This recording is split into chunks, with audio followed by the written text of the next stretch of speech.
People who have great ability to concentrate, great ability to focus, great ability to define and stay consistently within their priorities tend to be very successful in this world. And self-discipline is an essential component in that. Whether you're talking about some kind of academic achievement, some kind of musical achievement or athletic achievement or whatever it is, some achievement in the realm of business or the arts or science, generally comes to people who are very focused and who understand how to order their priorities. In a word, they are disciplined people. I've always been disciplined myself because I've always lived a disciplined life. I lived in a disciplined household, like there was no such thing as I don't want to. So even now, if I wake up and I don't want to do something, I don't need someone to tell me to do it because I'll do it anyway. Being a man isn't about not feeling things. It's about acting the way you're supposed to act regardless of how you feel. We act. We're men of action. We get things done. So the world got built. All of it. You need to become a man of action. Stop worrying about how you feel and start worrying about what you're supposed to be doing. How about that? But what happens is, if you believe that there's very little potential, how much action are you going to take? Nothing, little. But they take little action, little results. Why? Because they have to start with a problem with their belief. They don't believe it's really going to happen for me. Maybe for Frank Kearns because he's got the cool hair and stuff, or maybe it's for you because you're so driven, but it's not me. Maybe Tony Robbins because he's a freak, got these big teeth. Whatever their thought process is, right? They got this thing, right? And when you take little potential with a little action, what kind of results do you get? Lousy little results. And when you get little results, what does that do to your belief? You go, see, I told you this was a waste of time. And then what happens? You tap even less potential. You take even less action. You get even worse results, and your belief gets even weaker. And this sucker feeds on itself until you are in a downward spiral. It's poisonous. It's poisonous and it's self-fulfilling. Now, what if something could happen that could come along and fill you with a sense of absolute certainty? Not like I believe, but mean where you know. In you guys' case, mine as well, we knew because we had to. Because we burned the boats. There was no other option. We had to find a way. We weren't going to live that way. We all did it in different ways and for different reasons, but in essence, that was it. If you get yourself in a state of certainty that this is going to work, I'm going to find a way, and if this doesn't work, I will make the way, then you tap a lot more potential. And when you're certain in your potential, you take massive action. When you take massive action, you really believe in something, you get great results. When you get great results, your brain goes, see, I told you I was a stud. I told you this thing would work out. Now you're even stronger. You tap more potential, take greater action, greater results. That's how you went from $300 in a week to $2,500 in 5 days to $100,000 in a month to $1 million in a day. Same thing with you. And we get momentum. That's why the rich get richer and the poor get poorer.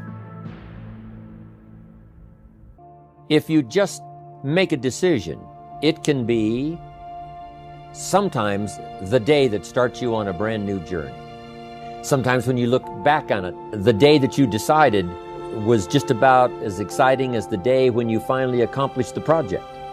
That when you finally made the decision, you finally got through whatever barriers kept you from making that decision, and finally you made a decision. Now some decisions are incidental and some are small, and some, are part of a working day. But sometimes decision-making can be one of the most important days of your life.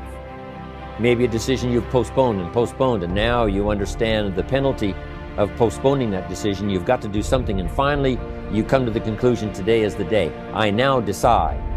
And whether you decide on a new direction, whether you decide on a refinement in philosophy, whether you decide to act when before you haven't acted, you decide on a series of things that you're going to do, you decide. Deciding can be such an incredibly important, very exciting, inspirational day. So that can be an incredible source of inspiration. Now, if you don't follow through, it's not going to last all that long. If you decide and then, postpone and you decide, but you still don't get to it for a week or a month or a year, soon all that energy and that source of inspiration is all dissipated. I believe that the single most important skill is the ability to make effective decisions, because everything comes from decision. You only get new results if you take new actions. You only take new actions if that decision comes first. In other words, decision is the father and mother of all action.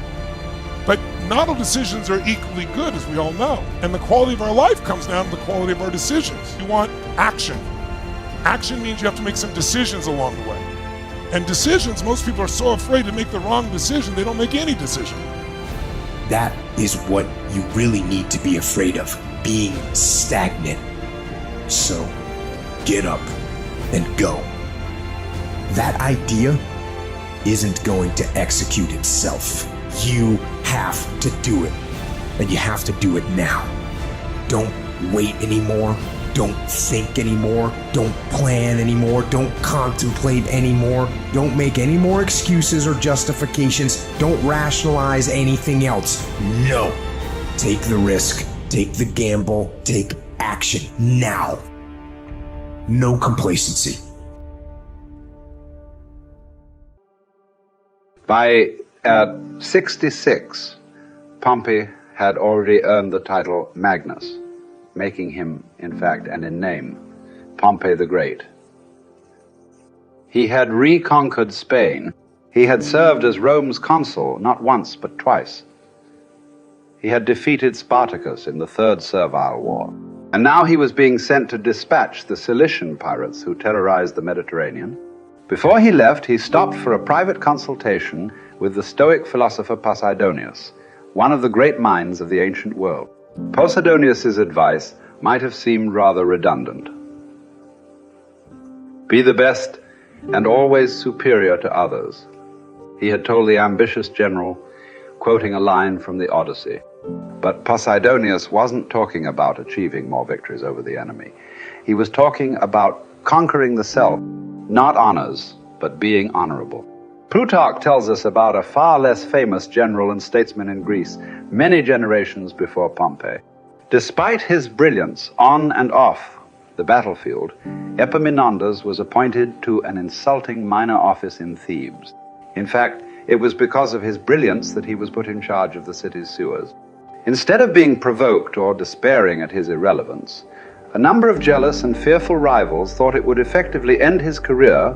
Epaminondas took fully to his new job, declaring that it is not the office that brings distinction to the man. It is the man who brings distinction to the office. With hard work and earnestness, Plutarch wrote, he proceeded to transform that insignificant office into a great and respected honor, even though previously it had involved nothing more than overseeing the clearing of dung and the diverting of water from the street. Best is the person who adds shine to their accomplishments with their discipline, not the other way around. This is what Posidonius was trying to tell Pompey, although Pompey failed to fully realize it. In the end, it's not about what we do, it's about how we do it, and by extension, who we are.